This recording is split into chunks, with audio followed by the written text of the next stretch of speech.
Our founder and early stage employees, in 2015, 2016, 2017, were working in single family home rental. And they started to think about how can we use technology to get efficiencies in our business. And one of the important things was leasing, right? You don't want to have leasing agents having to go to every single individual single family home every time somebody wants to tour to potentially rent. And so the challenge was, how do we solve for this? And at the time, there really wasn't technology to solve for that. And so they kind of had to Frankenstein it with technology that came from other industries.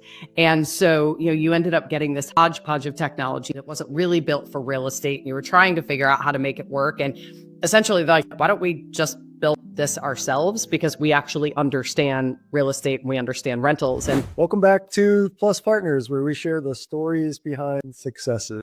I am Kevin Burke, founder of Burke Plus. We are a strategic growth partner focused on increasing brand awareness and revenue opportunities for our clients. If you want to hear a little more about that, drop a comment in the notes. But today we got a cool guest, Natalie Cariola, CRO of SmartRent. Welcome, Natalie. Thanks, Kevin. Thank you for having me. Yeah, psyched to have you on. We'll jump right in and maybe give us like the brief with Natalie get to be CRO of SmartRent story. I will try to make it short. Feel free if there's anything you want to double click on. Talk as much as you want. But I spent my entire career pretty much in technology for real estate. It is an industry that I'm so deeply passionate about. I started out I started as a leasing agent in college, but then post-college actually went into B2B sales, moved into sales leadership roles, then general management roles where I had, full P&L responsibility. Then went into a go-to-market role where I was essentially running expansion, which was interesting. So it was a very large 30-year-old company. And we had to figure out tertiary markets after 30 years to launch in. So gave me a really deep understanding of real estate in the United States, because not only had I now worked in the Midwest, I had also worked in Los Angeles. And here I was now going to these tertiary markets and essentially launching these markets for the company. So it was a really interesting experience. Then I got my MBA at UCLA. I focused quite a bit on real estate finance because I felt like understanding the actual underwriting of deals and what goes into thinking about the wiggles to buy and sell buildings. It was really important for me to understand that side of it. And then I worked for a couple of companies after that, but ultimately it's always been about running sales, running account management, growing revenue, being in front of customers. And I also am a multifamily investor myself. I'm invested in some deals in the state of Washington and Colorado. So this industry is just where my passion lies.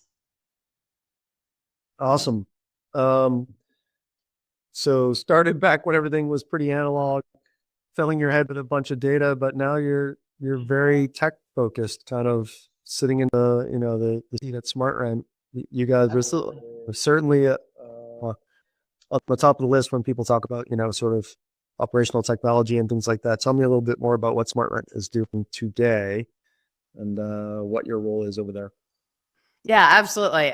So as the Chief Revenue Officer, I'm essentially responsible for all things customer facing and revenue oriented. So, think the basics of direct sales, right? Who's the sales team going out, talking to apartment owners and operators about smart home technology, but then also the entire support function that supports it. So that's everything from field installations to support for residents and on-site teams to the account management teams that support our largest owners and operators across the United States. So that is what my role is responsible for, specifically SmartRent, though. And you talk about tech and multifamily. Our core is at technology to support owners and operators. So kind of interesting if you want to hear a little bit about the history of SmartRent. The founder and some of the very early stage employees actually came from single family home rental. And for those people who have been in the industry for a while, the idea of institutional investors and single family home renters really exploded in 08, 09, 2010. And so our founder and early stage employees, in 2015, 2016, 2017, were working in single family home rental. And they started to think about how can we use technology to get efficiencies in our business. And one of the important things was leasing, right? You don't want to have leasing agents having to go to every single individual single family home every time somebody wants to tour to potentially rent. And so the challenge was, how do we solve for this? And at the time, there really wasn't technology to solve for that. And so they kind of had to Frankenstein it with technology that came from other industries. And so, you ended up getting this hodgepodge of technology that wasn't really built for real estate. And you were trying to figure out how to make it work. And essentially, they're like, why don't we just build this ourselves? Because we actually understand real estate and we understand rentals. And from that, SmartRent was born, which was, wait a minute, this is really technology that we should be building, not just thinking about single family home rentals, but every owner operator in the United States. How do we essentially use smart home technology to allow them to run a much more efficient business at scale? So, today we offer smart home technology, think smart locks, smart thermostats, leak detectors that are all connected via Z-Wave. So it gives owners and operators one central command center across all of their thousands and thousands of units. Access control. So if you think of an apartment building, what gets you into the fitness center, what gets you into the dog park, what just gets you into the perimeter of the building.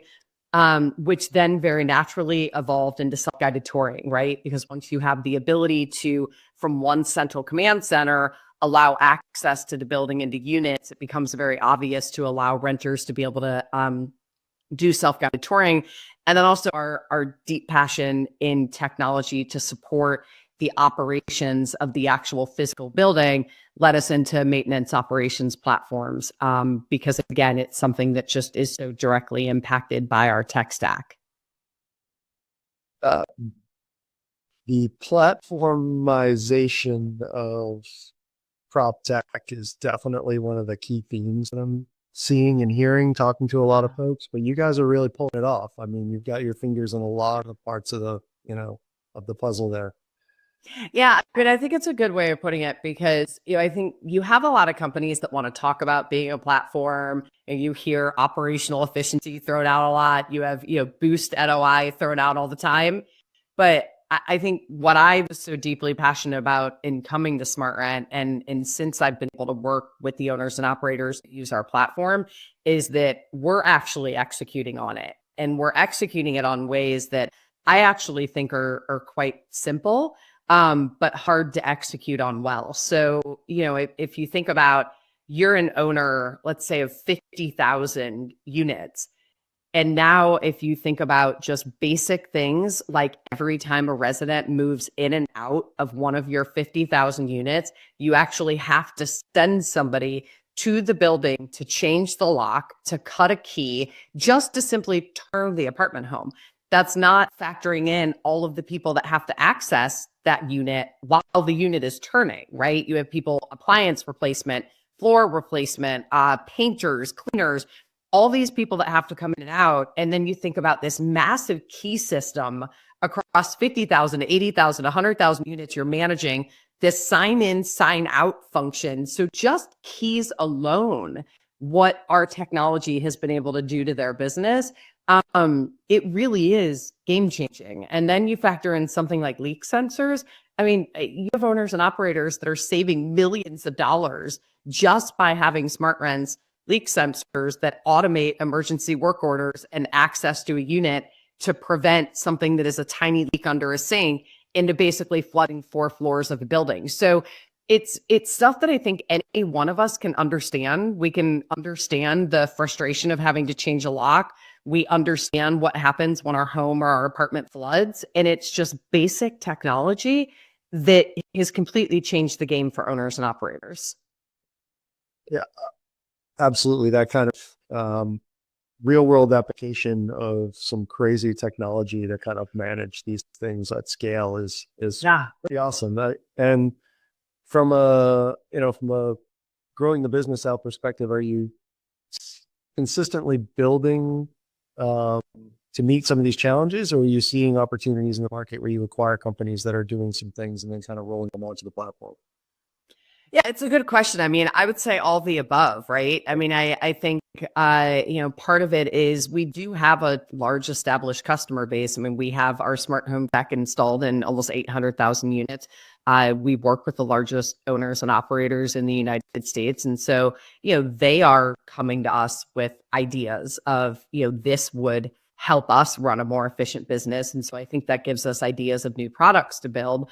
But then I think there's a ton of market share to capture as well. When I joined SmartRent, people ask about why this excites me.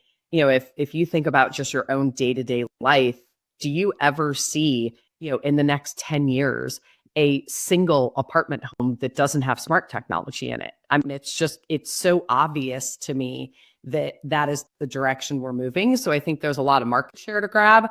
I think that there's products to build. And then I think when you talk about acquisitions, I mean, that's any company, right? That you sort of think about build versus buy, and where is it more strategic to buy something? Where is it more strategic to build? And I think SmartRent is uniquely, in a good position because we are financially healthy. We're financially strong. And, of course, we're going to look at opportunities that are out there. With kind of thinking about that on a little bit bigger scale, you talking about market share, and yes, I totally agree. I mean, who's running a multifamily portfolio that's not thinking about getting sensors in place and sort of operationally creating efficiencies by seeing what's actually going on? It kind of brings me two questions. The first one is like, do you see your growth being more in capturing more of that market share, or it might be, or probably both, but expanding your service offerings, across the portfolio of those 800,000 units that you've got going on? Yeah, I mean, I think that's exactly the right answer is it's both. Right. Like we have customers that have our smart home technology installed throughout all of their units, but for whatever reason haven't decided to implement self-guided touring yet. It might just be a fundamental core belief, that how do we balance that with the human experience of the business that we're in? And so there's obviously opportunities there. We do offer things like managed Wi-Fi products. There's growth opportunities there. But, the reality is the core of what we do, smart home technology, access control, it is still largely untapped in multifamily in the United States. And so there is a huge market share opportunity for us, and we're really poised to be the winner in it. How do you solve for, given that a lot of the existing inventory doesn't leverage this technology, how do you solve for that retrofitting sort of challenge that operators might face when they want to adapt, but they don't have the budget or they don't necessarily want to make the investment upfront?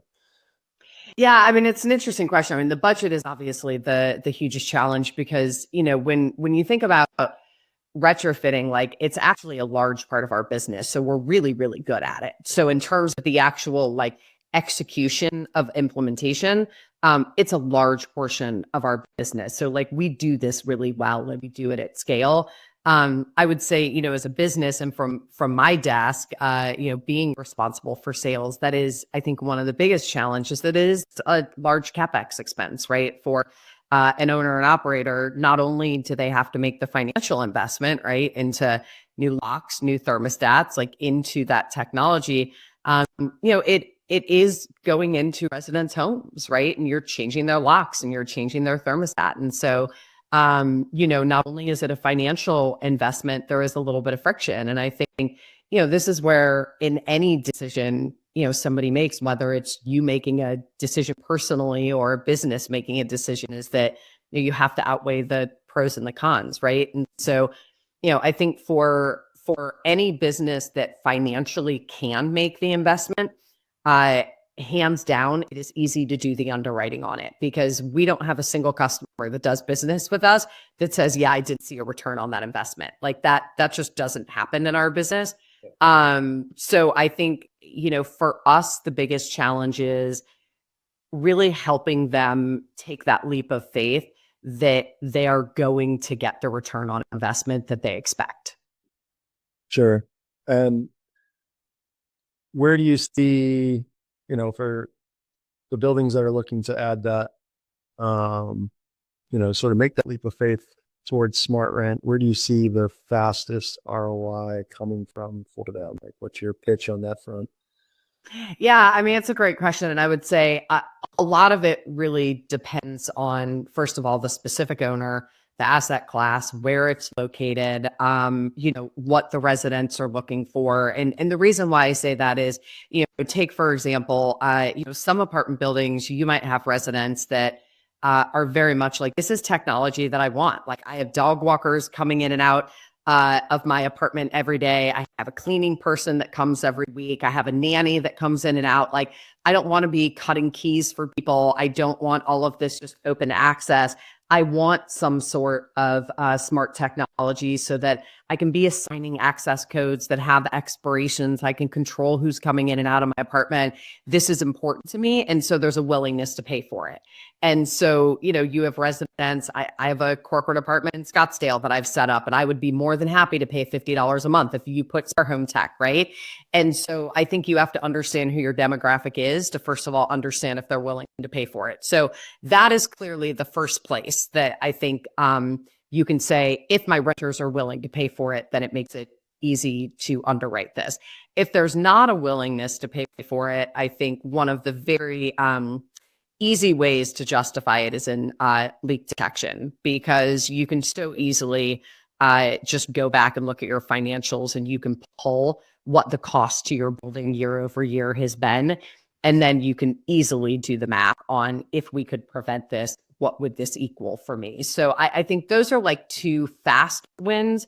The efficiencies that you gain through the smart locks and the smart thermostats actually are really massive. But I think that, at least from my desk, I feel like we're oftentimes proving that out after they've installed.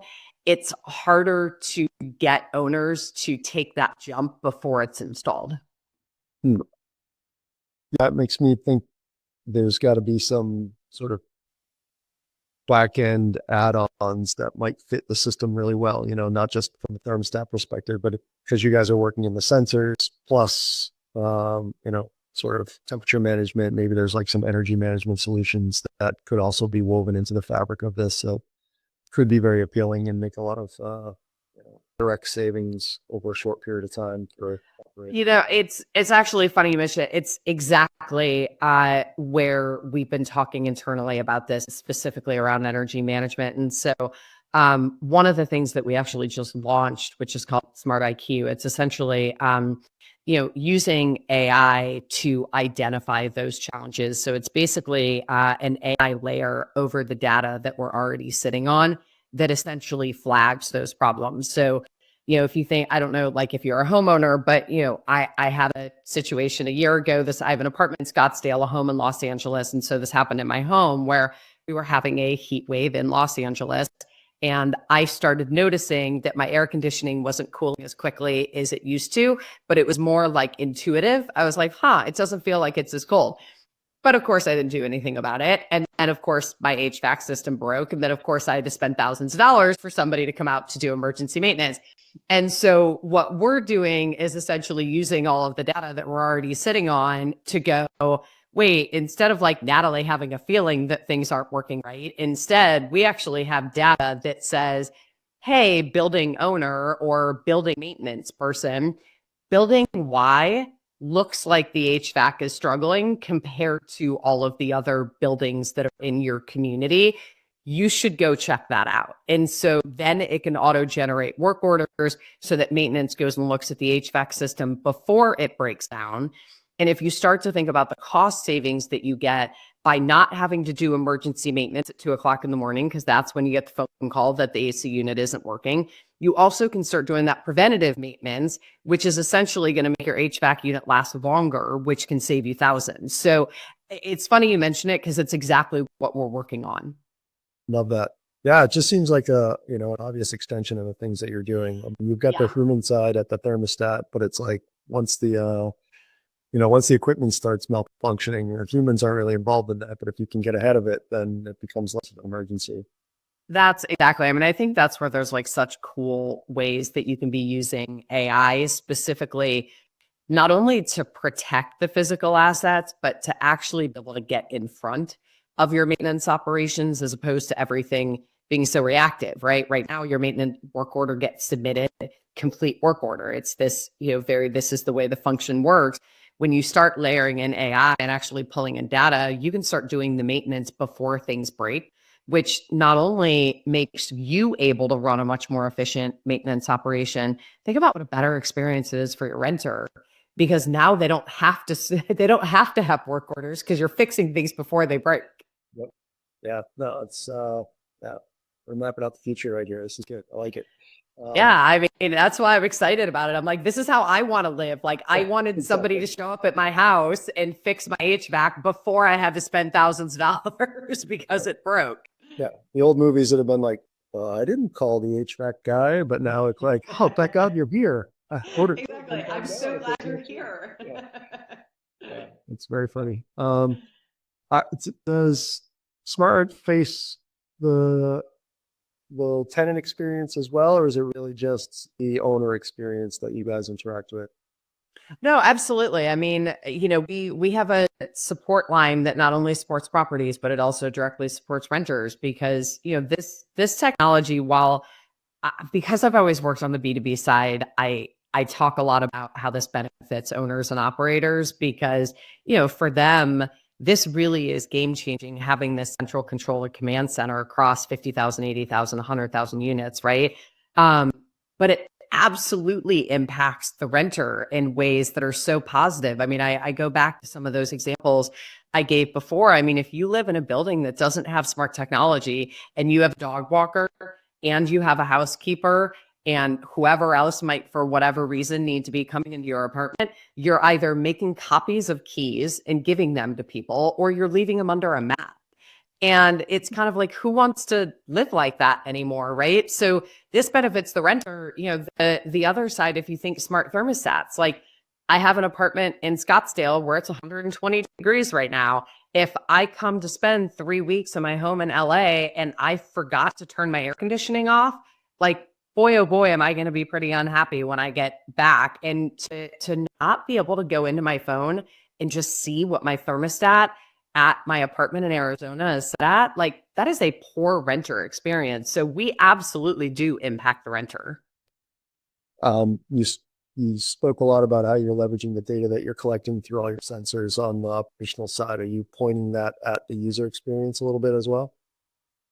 Um, Not necessarily, because everything we do is essentially anonymized and aggregated, right? I mean, I think in our industry, protection of resident data is so important. It's important to owners and operators. It's important to the companies that do business with them, and it's really important to the renters. And so most of what we look at is kind of anonymized, aggregated, right? Which is things like looking across the whole community and thinking like it's taking 5 minutes to cool 1 degree in every building except for this one. So it's more trying to look at it anonymized, not necessarily getting into kind of the specific nuances.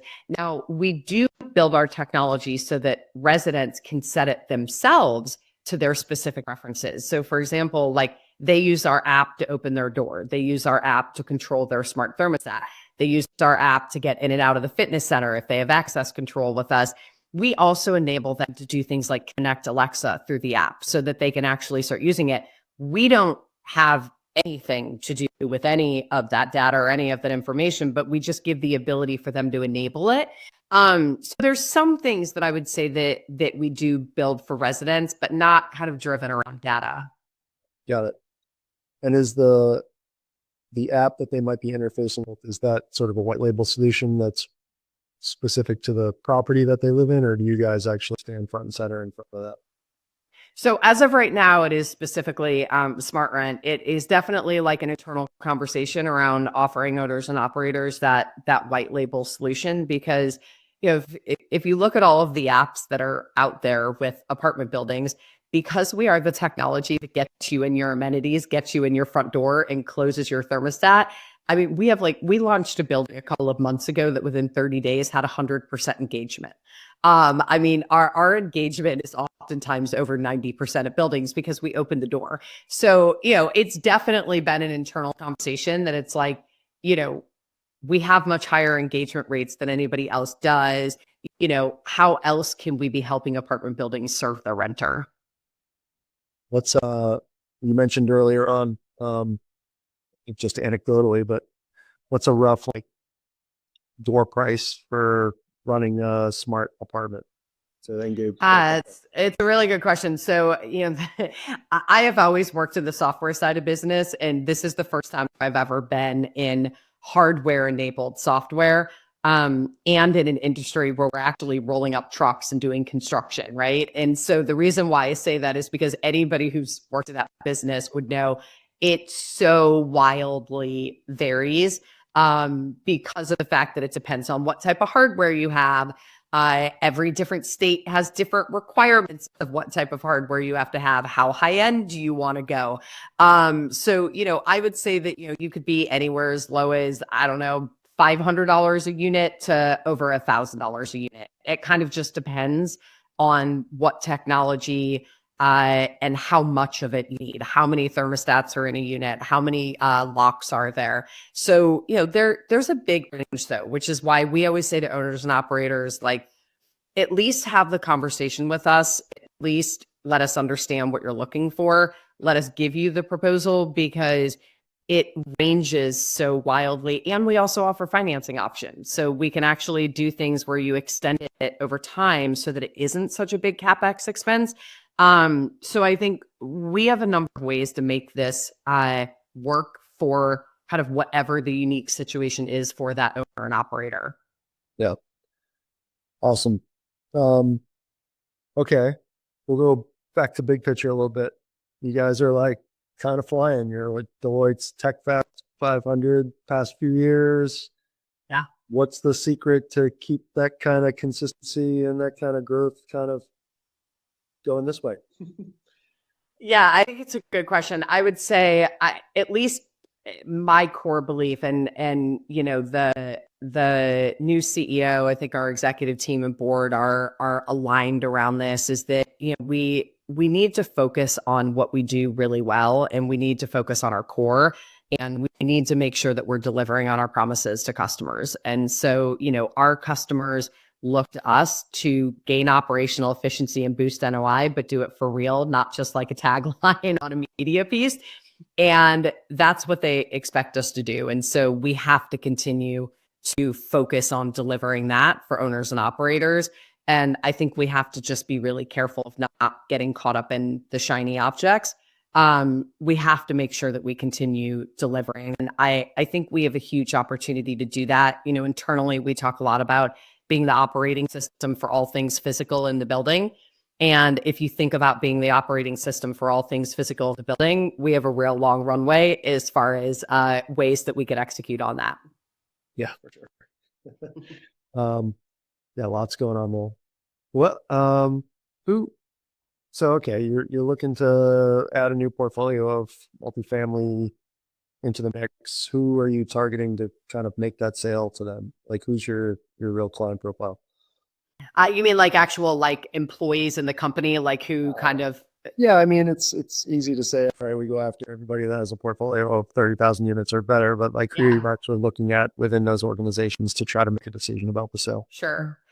I mean, first of all, I will say that the buying committees are large, and it's interesting. I mean, you'll talk to any company in the prop tech space. I mean, even if they're selling, $200 a month software, the buying committees are large. It's very different than it used to be 10 years ago.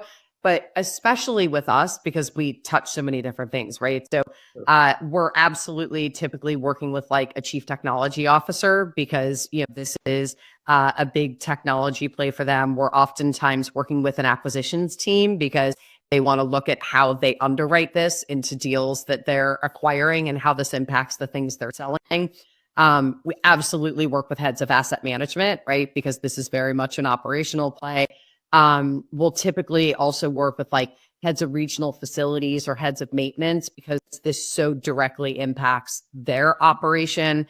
We'll work with heads of capital improvements because this is big capital improvement project. We don't work as directly with marketing, but we do work with marketing teams because this does definitely impact how they think about people getting excited about moving in the community, as well as then their experience once they're there. So things like retention, the CFO, because it's a CapEx expense. So I would say like our buying committees are very big. Yeah. Yeah. I mean, I can imagine the messaging is just everywhere to make sure you're speaking the right language to each person, but definitely there's some overlapping stuff there, right? Is like if you're from a retention perspective, that's huge when you can solve problems before they're coming up, given Yeah. the high percentage of turnover based on slow responses to maintenance requests, right? I mean, that's a big industry problem. Well, and it's really interesting you bring it up because first of all, it does make it difficult in hiring and training salespeople because you do have to talk to every different role differently because there's different things that are important to them, right? But what you bring up is really interesting, which is the maintenance side of things, because there is so much data out there to prove that one of the number one drivers of residents moving out of your community is poor maintenance experience. And so I think anything an owner can be doing to think about how do I deliver a better maintenance experience for my residents, it should be really easy to show an ROI on that because the data shows that if your residents are happier, they stay longer. Yeah, yeah, for sure. Yeah, huge problem, and it comes up a lot in conversations I've been having. So it's cool to see how people are kind of addressing it and what tools are actually working to make an impact on that. I agree. Okay, what's a big win that you guys have had lately? What are you psyched about right now? Oh wow, gosh, that's a good question. What is a big win? Well, first of all, huge win is I'm excited about Frank as our new CEO. I don't know how much you followed the news on SmartRent, but I am so excited about him kind of taking us into the next phase of our future. This is third time as CEO of a public company. His last two companies were over $1 billion in revenue. He kind of has nothing but success behind him.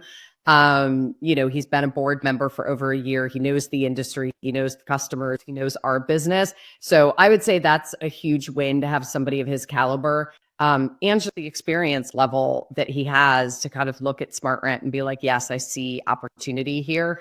So I definitely think that is a huge win, which we're excited about. I think the other huge win, although it's not really that new, we did it last year, but we launched our Fusion Hub, which is kind of the latest iteration of our smart thermostats, and we've been installing it for a number of our larger customers that are looking to bring the newest technology in. And the success has been really incredible. The feedback that we're getting about the resident experience, the quality of the product, the increased uptime, like it's been really fantastic. We also launched the Deadbolt Plus, which has the Apple Wallet credentials. We did that as a pilot with Starwood. And we now have since been installing it with some of our larger customers. And we've also been getting a ton of positive feedback on that. The residents love the idea of being able to use Apple Wallet to open their front doors. So I would say CEO and some wins on the Fusion and the Deadbolt Plus have been pretty exciting. And then Smart IQ, hopefully next time we talk, in the next 4 to 6 months, I'll be able to share with you all the developments that we've had as a result of Smart IQ. Yeah, I'm psyched to hear more about that for sure. I could definitely use a Frank, by the way. So if if he wants to like pull in a little tiny company, What wants to do a side job? if he would take like one coffee a month, or be our investment in town. All right. All right. What's the next 12 months look like then? Like, what's your goals for then? More specifically from a growth perspective. Yeah, I mean, I'll tell you, this kind of the unfortunate part about talking to a CRO is that we're a little bit boring because it's like heads down execution. I mean, that I was like, that is like the next 12 months is delivering exceptional customer service, nailing installations, and significantly growing the business. I mean, it is like, I keep talking, internally, grow and protect, which is, how do we make sure that our existing customers are raving advocates? They are today. We need to keep them being raving advocates. So how do we make sure that we deliver a great experience? And how do we grow the business? And grow and protect are the only two things we need to be focused on. 800,000 units currently plus what's growth look like? Talk a little Like, bit. we are charging towards $1 million. I can't tell you when, but we are I charging. want to know when. I can't wait to celebrate that number. That'll be a good party. Yeah. Gotta have a big call for that one. Yes, Yeah. charging towards it. All right. Awesome. Okay. Well, this is super fun. I always kind of close up with um a question that everybody goes, "Oh, geez." Oh boy. But you got some parting wisdom for everybody as you depart the illustrious Plus Partners podcast. I would say it's funny. I was on a panel last week and it was speaking to everything from maintenance supervisors and property managers up to, the CEO of one of the largest management companies in the US. And so it was kind of every role you could think of. And the thing that I said to them, I think is what I would say to anybody who is in your audience right now is technology is moving at a pace that we haven't seen probably since the late 90s when we started using the World Wide Web. Like it's just and it's moving even faster, by the way, than that did. And it's faster. So it's funny. I was there too, right? Like I remember life before the World Wide Web, which is really wild to think about. And we're moving at a pace that's even faster than that. And so, I think the biggest thing that I kept saying is like, you have to pilot and try new technology. And I think, unfortunately, what I've seen happen in our industry is that you had a ton of prop tech startups kind of enter the space. And then it was very close to the time that COVID hit. And everybody got really excited about trying and testing new technology. And a lot of it didn't deliver on what they said it was going to. And they just put the brakes. We're not doing this again. The integrations didn't work the way they said they would. The product didn't work the way it said. It was nothing but a headache. It was hassle. We're not doing this again. And I think my words of parting wisdom is that you have to let go of what happened. And you have to know that there is going to be technology that isn't going to work the way they say it's going to work. And there's going to be integrations that don't do what the integrations say they're going to do. And so instead of just not doing it, figure out what your plan is. How do you test things and how do you pilot things to learn that in a way that is relatively low risk to your business, but doesn't stop you from piloting and trying new technology because it's moving too fast for you to just say, I'm not going to try it because I had a bad experience. I absolutely love that. I mean, COVID was like 25 years ago now. Exactly. Exactly. And by the way, I'm like, I hate to break it to you, but like founders are always going to tell you the product does something it doesn't do. And, they're always going to tell you they have an integration that isn't the way you thought it was going to be. Like, it's just that's not going to change. Yeah. So you need to figure out internally how to structure things so that you can test that tech stack and figure out what actually does what it says it's going to do and what doesn't. You can't just not do it. Yep. Love it. Excellent. That was good. Thanks. It was fun talking to you. Yeah. Natalie Cariola from SmartRent. Thanks so much for taking the time today. Awesome. Well, thanks, Kevin. It was nice meeting you. Plus Partners